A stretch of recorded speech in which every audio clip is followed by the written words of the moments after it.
Gloria a Dios. Buenas tardes. Bueno, yo era testigo, o he sido testigo también de lo que acaba de compartir Claudio, cuando tenía ese cáncer terminal, estaba en la clínica Puerta de Hierro, y yo iba a visitarlo como diciendo, bueno, ya será el último día que le vemos, vamos a despedirlo, aunque estábamos orando, ¿no?, para que el Señor hiciera el milagro. Y bueno, lo que es imposible para el hombre es posible para Dios, y pudimos ver el milagro de poder tener a Claudio después de que le habían ya, yo no sé ya ni los años que hace de eso, Claudio, ahora ya, yo qué sé, 20 años por lo menos, ¿no? Y que pueda estar aquí compartiendo con nosotros. Así que nuestro Dios es poderoso. Amén. Bien, hermanos, pues este año pusimos, yo cada año en la iglesia suelo poner el lema de cada congreso. Y a principios de año, pues allí en la iglesia pusimos el lema de la armadura de Dios, y hemos estado compartiendo precisamente en muchas ocasiones sobre la armadura de Dios, en la que tenemos que estar revestidos para poder luchar, ¿no?, contra las acechanzas del enemigo. Estamos viviendo en unos tiempos en los que yo entiendo, ¿no?, que este lema no es un lema que de repente viene y ya está, ¿no?, sino que siempre hay un propósito, ¿no? Y el propósito del Señor precisamente es el de prepararnos, ¿no? Prepararnos para una lucha, para una batalla continua en la que estamos inmersos, ¿no?, precisamente porque nos hemos posicionado, ¿no?, de la parte del Señor.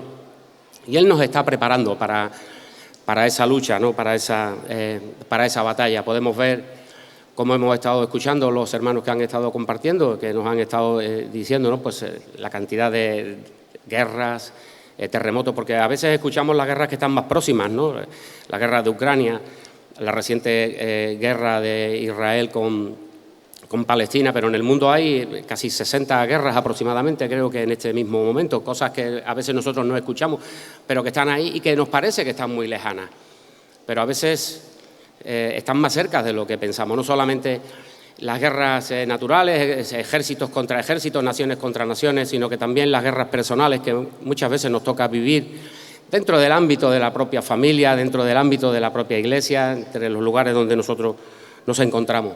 Y por eso Dios con este lema nos quiere precisamente preparar para que podamos estar bien revestidos, bien preparados para poder soportar los ataques del enemigo, y también que nosotros podamos avanzar hacia adelante. Amén. Señor Jesús, quiero pedirte que nos hables, Señor, a través de tu palabra una vez más, Señor. Sabemos que muchos de los versículos, Señor, han sido repetidos, pero tú, Señor, en tu palabra muchas veces, Señor, nos hablas de diferentes maneras. Por eso te pido, Señor, que nos sigas enseñando, Señor, ministrando, adiestrando, Señor, para la batalla, Señor, que tenemos que pelear por delante, Señor. Bendice cada vida, Señor, cada persona que se encuentra en este lugar, todos aquellos, Señor, que nos están escuchando, Señor Jesús, enséñanos y capacítanos, Señor, para poder pelear la buena batalla. En el nombre de Jesús. Amén. Gloria a Dios. Bien, yo quiero compartir unos versículos que hemos escuchado muchas veces. Casi todos los hermanos los han tocado, los versículos que yo también quiero compartir. Estaba ahí con mi esposa y le decía, digo, ya me acaban de pisar el versículo, me acaban de pisar la predicación. Pero, como digo, Dios habla de diferentes maneras, ¿no? Dice en el libro de Efesios capítulo 6, leemos a partir del versículo 10, dice así su palabra. Por lo demás, hermanos míos, fortaleceos en el Señor y en el poder de su fuerza, vestidos de toda la armadura de Dios, para que podáis estar firmes contra las acechanzas del diablo.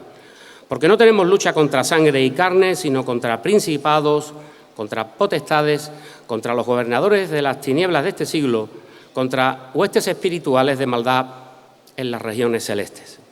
Aquí Pablo nos anima a que permanezcamos con firmeza, que permanezcamos firmes, ¿no?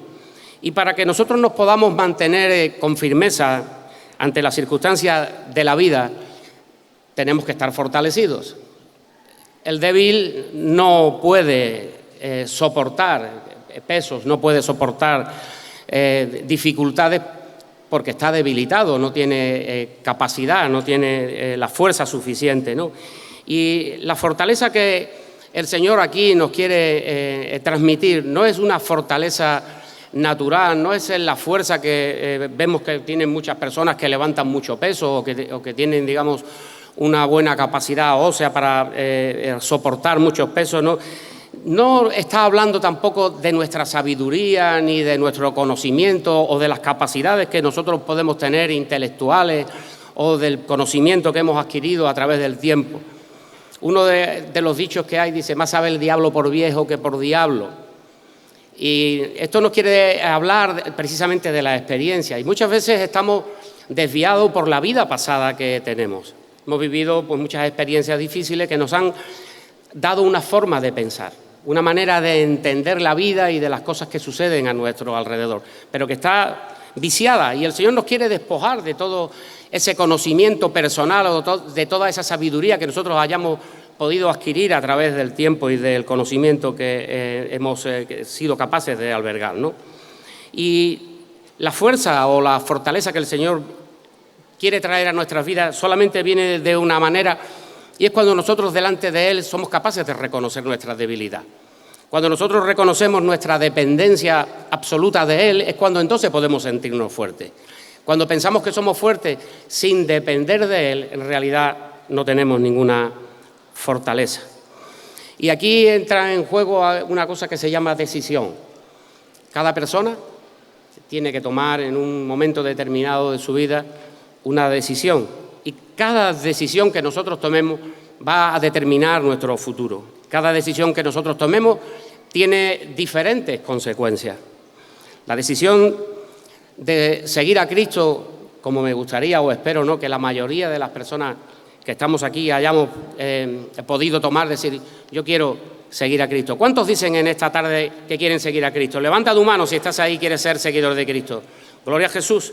Pues esa decisión de seguir a Cristo, ¿sabes?, te sitúa en un lugar que a lo mejor no es el lugar donde tú quieres estar, porque te está situando en una batalla, te sitúa en una guerra espiritual. No es una guerra al uso como las que podemos ver a través de la televisión cuando prendemos el mando y vemos lo que está sucediendo, como he dicho antes, ¿no?, en Ucrania y en Israel o en Palestina, sino que es una batalla espiritual, es una batalla del conocimiento, es una batalla del pensamiento, es una batalla de los deseos del corazón, es una batalla de aquellas cosas que a nosotros nos gustaría hacer y que no son las que el Señor quiere que nosotros hagamos, porque dice la palabra del Señor que nuestro pensamiento no es su pensamiento, y eso nos lleva a tener una lucha interna, una lucha espiritual. Seguir a Cristo nos convierte en enemigos de las cosas del mundo y además también nos convierte en enemigos del diablo. Y Él va a ir a por cada uno de nosotros porque Él no quiere que nosotros sigamos a Cristo. Él va a tratar de dividir nuestro pensamiento, Él va a tratar de debilitarnos, Él va a tratar de que nosotros demos una vuelta, es decir, hemos tomado la decisión de seguir al Señor y Él va a tratar de que nosotros esa decisión no se manifieste en nuestras vidas. Nuestro adversario, porque como nos hemos posicionado en el lugar del Señor, nos hemos convertido en adversarios del diablo, nuestro adversario, con su astucia, va a intentar desanimarnos, va a intentar que nosotros dejemos de caminar o de andar en el camino de Cristo. Y para evitar eso, es por lo que Él nos está hablando de que debemos de protegernos de la manera adecuada. Y la manera adecuada no es otra que la de vestirnos con la armadura de Dios. Dice en el libro de Primera de Samuel, en el capítulo 17, también muchos hermanos han estado haciendo referencias a cuando David se enfrentaba con el gigante. Y cuando se enfrenta con el gigante, dice que David se desprendió de la armadura física de la que Saúl le quería proveer. Saúl era un hombre de guerra, era un hombre que había sido enseñado, había sido adiestrado en el conocimiento de la lucha contra otros enemigos y sabía las armas que se tenía que poner, sabía que tenía que llevar la espada, el casco, tenía que llevar pues el peto, tenía que llevar las diversas armaduras que para la época se tenían que poner. Hemos visto que con el paso de los siglos, en función de que los armamentos han ido cambiando, también las armaduras han ido cambiando, se convierten en armaduras cada vez más sofisticadas, pero son armaduras naturales. Sin embargo, vemos que David se enfrenta al gigante sin esa armadura de la que Saúl le quiso proveer, como diciendo, no puedes enfrentarte al enemigo si no es con estas vestimentas.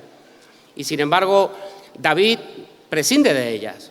porque no las necesitaba, porque la pelea no era una pelea de él, sino que era una pelea contra el Señor. Y él simplemente era un escogido, era simplemente una herramienta en manos de Dios. Y por eso él pudo enfrentarse con el enemigo y vencer en la batalla sin necesitar esas armaduras, esos aspectos exterior para la vestimenta, para enfrentarse con aquel gigante. Él iba revestido de una armadura espiritual. Primera de Samuel, capítulo 16, verso 7, dice: y Jehová respondió a Samuel: no mires a su parecer ni a lo grande de su estatura, porque yo lo desecho. Porque Jehová no mira el corazón, no mira el hombre, pues el hombre mira lo que está delante de sus ojos, pero Jehová mira el corazón. Por lo tanto, no es con nuestro conocimiento, no es con nuestras capacidades, no es con nuestro aspecto exterior. Hay muchas personas que quieren parecerse a otros, quieren dar un aspecto, quieren mostrarse de una manera como que de esta forma ellos se sienten que son superiores o que están capacitados para hacer diferentes cosas. Y a veces no nos fijamos en el más pequeño, no nos fijamos en aquel que quizás no destaca mucho, sin embargo, es el que tiene el corazón para el Señor. Y es ahí donde el Señor pone su fuerza, es ahí donde el Señor capacita, ¿verdad?, al corazón para poder enfrentarse a los gigantes. No se trata de una fachada, sino que se trata de lo que hay en nuestro interior, lo que hay en nuestro corazón, porque eso es lo que mira Dios. Dios no mira tu aspecto externo, Dios no mira quizás tu conocimiento o lo que tú quieres mostrar, sino que Él mira realmente cuál es la actitud de nuestro corazón. Saúl entendía que para enfrentar la batalla debía de llevar los elementos necesarios para ello. Y a veces el conocimiento que nosotros hemos adquirido por nuestra experiencia a través de los años nos hace pensar que tenemos que seguir llevando ese tipo de elementos. A veces nos dejamos llevar cuando vemos o enfrentamos situaciones o problemas personales o situaciones o conflictos con otras personas, nos dejamos llevar por eso que nosotros hemos aprendido con el paso de los años. Y eso no nos va a servir para poder enfrentar ese tipo de batallas ni a los gigantes que se quieren enfrentar con nosotros. El mundo va a tratar de imponer sus pensamientos en nuestra vida. Vemos continuamente cómo las sociedades van cambiando, cómo van cambiando también los pensamientos. Vemos también cómo hay una sociedad actual que parece que está adormecida. Se ven los acontecimientos que están sucediendo y no hay un mover, sino que como que se da todo por bueno. Y el mundo trata, precisamente por esa falta, ¿no?, de reacción que hay en la sociedad, el mundo trata de imponer cómo debemos de pensar, cómo debemos de actuar y cómo debemos de criar a nuestros hijos, cómo debemos de adaptarnos a la sociedad que los políticos y que la sociedad y el mundo nos quiere imponer. La sociedad de hoy se quiere armar a través de los elementos tangibles que le dan seguridad. La economía, una buena casa, el dinero, las posesiones, la sabiduría, el conocimiento, el poder. Ese tipo de cosas son las que la sociedad con las que quiere armarnos, ¿no? Y, sin embargo, en el libro de Segunda de Corintios, en el capítulo 10, en el versículo 4, dice la palabra del Señor: las armas de nuestra milicia no son carnales, sino que son espirituales para la destrucción de fortalezas. Amén. Y hay muchas fortalezas que se van a levantar en contra de nosotros. Aquí Pablo le habla a los creyentes de Corintio porque ellos confiaban en los métodos y confiaban en los pensamientos carnales y mundanos que la sociedad les estaba implantando, como hoy en día. También vemos o podemos ver, ¿no?, que entre muchos de nosotros, incluso de aquellos que se llaman cristianos, que confían más en ese tipo de conocimiento natural que la sociedad nos quiere mostrar. Los de la iglesia de Corintio pensaban así porque estaban influenciados por la forma corrupta y muchas veces inmoral que vivían precisamente en la época, en aquella ciudad, de aquellas personas que no eran creyentes. Porque somos influenciables. Vemos continuamente cómo las noticias, la televisión, los periódicos, todo lo que continuamente estamos recibiendo alrededor empieza a influenciar en nuestro pensamiento y nos quiere hacer que pensemos exactamente igual que ellos. Pero nosotros no debemos de pensar como piensa el mundo, no debemos de pensar como piensa el Señor, no debemos de pensar como piensa la sociedad, sino que tenemos que pensar como piensa el Señor. Dice que sus pensamientos no son nuestros pensamientos, pero tenemos que tener el pensamiento de Dios. Amén. Así que no podemos dejarnos influenciar por esta sociedad. Además, había dentro de la Iglesia muchas divisiones. Unos decían que iban a seguir a Cristo, otros decían que seguían a Apolos. Y así vemos muchas veces también que las personas dicen, no, yo soy de tal pastor o soy de cual pastor. Pero no debemos de perseguir o seguir a las personas, sino que realmente quien tiene que ser aquella persona, nuestra referencia tiene que ser Jesucristo. Y no debe de haber ninguna división en cuanto a eso. Pablo insistió y les decía precisamente a los de la iglesia de Corinto que cuando él luchaba sus armas no eran armas materiales, eran las espirituales, porque son las adecuadas para poder pelear una guerra espiritual. Por eso Corintios capítulo 10, verso 5 dice, derribando argumentos y toda altivez que se levanta contra el conocimiento de Dios y llevando cautivo todo pensamiento a la obediencia de Cristo. Dios quiere tratar con nuestro corazón. Él quiere también tratar con nuestra mente. De lo que abunda en el corazón, ¿verdad?, es lo que sale por la boca, pero también es lo que está en el pensamiento. Y el diablo muchas veces quiere trabajar en nuestra mente, precisamente para traer confusión a nuestra vida.